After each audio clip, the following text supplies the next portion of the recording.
여러분 안녕하십니까, 강신업 변호사입니다. 현직 검사장이 윤 대통령 부부 특검을 직격했습니다. 독직 폭행이라는 겁니다. 인권유린이라는 겁니다. 법치주의 따위는 개나 줘버려라는 그런 발상이라는 겁니다. 21세기 대한민국에서 어떻게 이런 일이 발생할 수 있겠냐는 겁니다. 특검 수사, 독직 폭행, 능욕 행태, 정말 검찰의 자존감을 땅에 떨어뜨렸다는 겁니다. 도대체 그렇습니다. 특검도 검찰 아닙니까? 특검이 아닙니까? 특검, 특별검찰. 그런데 여기에 현직 검사들이 많이 파견 나가 있잖아요. 여러분 알고 계시지 않습니까? 지금 내란 특검에 60명이 파견 나가 있고, 김건희 여사 특검에 40명, 최상병 특검에 20명이 나가 있고, 이런데 어떻게 쪽팔리게 이런 수사를 하느냐 이겁니다. 현직 검사장이 윤석열 전 대통령 부부를 겨냥한 특검 수사와 여당의 사법개혁 추진하고 있는 것을 강하게 비판하고 나섰습니다.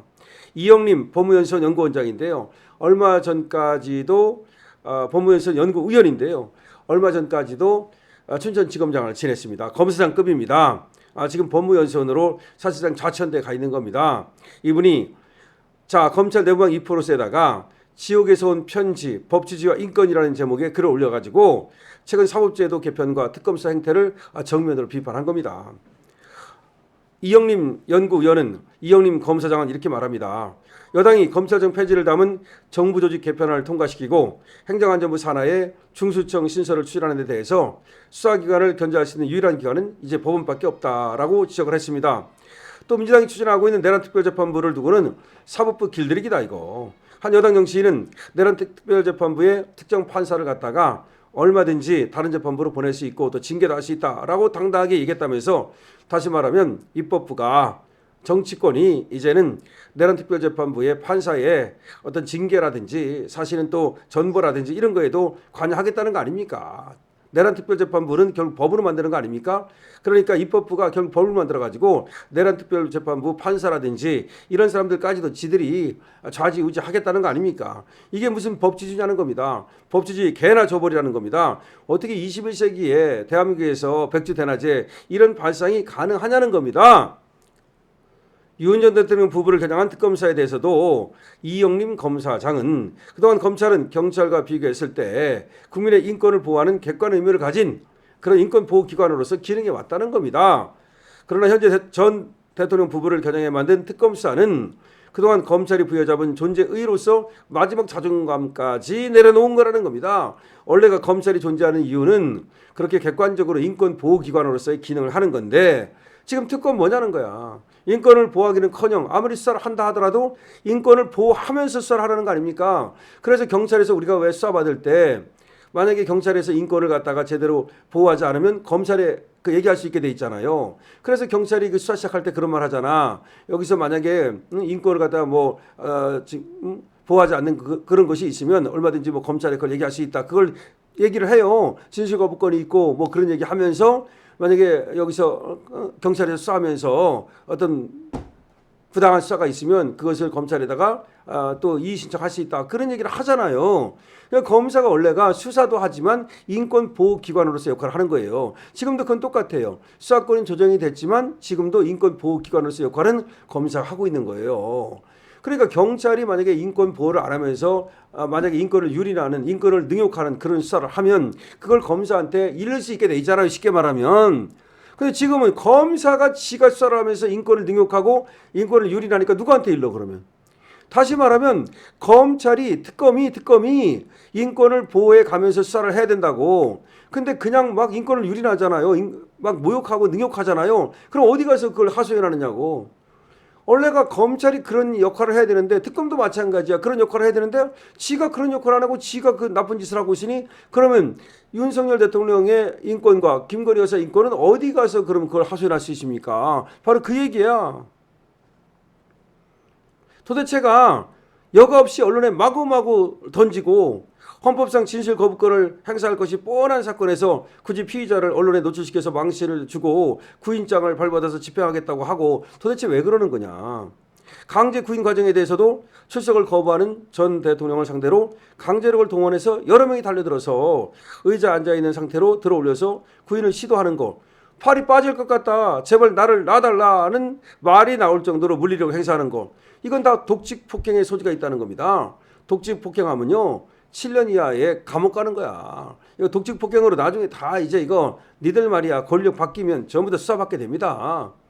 일각에서는 마약 사범을 검거하는 과정에서 발생한 물리력 행사를 이유로 독직 폭행이라며 서슬퍼런 징계를 한다. 마약 사건을 할 때도 마약범을 갖다가 막 그냥 폭행하고 그러면 독직 폭행이라고 해서 징계도 하는데 도대체 마약 사건도 아니고 도대체 전직 대통령이 감옥에 갇혀 있는 전직 대통령을 향해서 어떻게 독직 폭행을 할 수 있느냐 이 말입니다. 특검의 수사 행태가 너무나 잘못됐다는 겁니다. 특검의 수사 행태는 구금되어 있어서 더욱 취약한 상태에 있는 피해자를 상대로 한 것이니까 이게 얼마나 비난 가능성이 높으냐는 겁니다.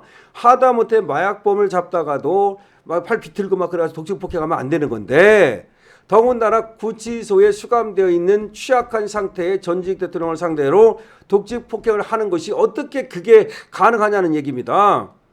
윤 전 대통령의 구치소 내부 영상 유출에 대해서도 이영린 검사장이 하나하나 지금 얘기하고 있는 거예요. 지금 영상 유출된 것에 대해서도 이영린 검사장은 능욕에 가까운 행태다. 능욕에 가까운 행태다. 특검이 증거인멸 우려를 이유로 접견을 제한한 데 대해서는 조국 일가 사건에서는 그 일가가 실제로 증거를 인멸하고 범죄를 부인했음에도 접견이 허용되지 않나? 특검은 인권 유린 가능 면허를 가진 기관이 아니지 않나? 무슨 말이냐면 지 멋대로 그냥 영상 유출해가지고서 모욕 주고 능욕 주고 그다음에 또 증거인멸 우려가 있어갖고 무슨 접견을 제한한다. 모스탄의 접견을 제한하고 또 지금 심지어 김민수 최고위원의 접견도 제한되지 않았습니까? 그거는 도대체가 니들이 무슨 권한으로 그렇게 지금 마음대로 특검이 말이죠. 인권을 유린하고 자기 멋대로 그렇게 재단을 하느냐 이런 말입니다.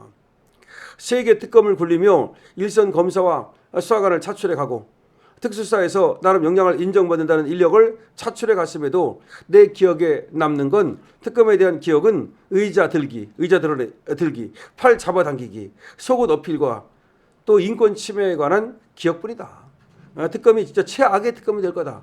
특검도 수사 잘하면 잘했다 소리 듣고 그다음에 성과를 내기도 하여 허익범 특검 같은 경우 상당히 잘했다는 소리를 또 듣지 않았습니까? 허익범 특검 같은 경우 말이죠. 그런데 이거 뭐야 도대체 무슨 이게 지금 뭐 완전히 특검이라고 할 게 아니라 이거 뭐 특폭이라고 해야 되는 거 아니냐. 특검이 아니라 특별 폭력 아니냐라는 얘기까지 나오고 있습니다. 자, 이영림 지금은 이제 법무연수원 연구위원이고 검사장은 춘천지검장 시절이던 지난 2월 윤 전 대통령 탄핵 심판을 심리하던 헌법재판소가 윤 전 대통령 측 발언 요구를 무시하자 일제시대 일본인 재판관보다도 못하다라고 비판했습니다. 헌법재판소 무정배 이런 것들 일제시대 일본인 재판관보다도 못하다. 이후 그는 8월 정기인사에서 수사부사가 아닌 법무연수원 연구위원으로 사실상 좌천됐습니다. 저것들이 뭐 좌천시키겠죠. 당연히 이제 이재명이 정권 잡았으니까.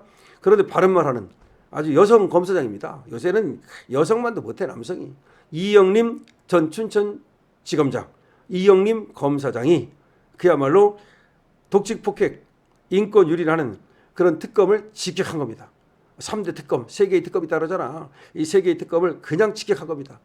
저번에는 헌법재판소 재판관을 갖다가 일제 재판관보다도 못하다라고 말을 했는데 이번에는 특검 니들 말이자 쪽팔린 줄 알아라 이 말입니다. 근데 이런 것들이 다 역사에 남아요. 저것들이 지금 왕성하고 난리 떠니까 우리 세상 같죠. 나중에는 말이죠. 이영림 같은 분들이 정말 바른 말 했다. 그리고 인정받는 그런 시대가 오는 겁니다. 안중근 의사가 말이죠. 일제시대 때 영향 있었겠습니까? 일제시대 때 완전히 그냥 뭐 일본 놈들이 안중근 의사를 갖다가 또 뭐 지금 안중근 의사가 누군지도 몰랐을 거야 그 당시에는. 그러나 우리는 지금 안중근 의사를 길이고 영웅으로 대접하지 않습니까? 그 마찬가지야. 세월이 지나면 이런 사람들이 이영림 같은 사람들이 고든 선비로서 하나의 지표가 되고 한국인의 어떤 또 존경을 받는 그런 사람이 되는 거예요. 저것들이 아무리 독직 폭행하고 인권 유린을 해봤자 지금 어쩌고저쩌고 할지 몰라도 쪽팔리만 남는 거야 나중에 남는 건 쪽팔리만 남는 거고 이영림 같은 사람들 이렇게 바른 말 하는 사람들이 그야말로 한국인의 존경을 받는 그런 사람으로 이제 우뚝 서는 거예요. 자 현직 검사장의 지금 특검에 대한 폭격 여러분들 어떻게 생각하십니까? 여러분들 댓글 많이 달아주시고요. 강신업TV에 대해서는 좋아요와 구독으로 응원 주시기 바랍니다. 강신업TV는 가장 빠르게 가장 정확한 뉴스를 전해드리도록 노력하고 있습니다. 강신업TV의 스토어 열려 있습니다. 강신업TV입니다.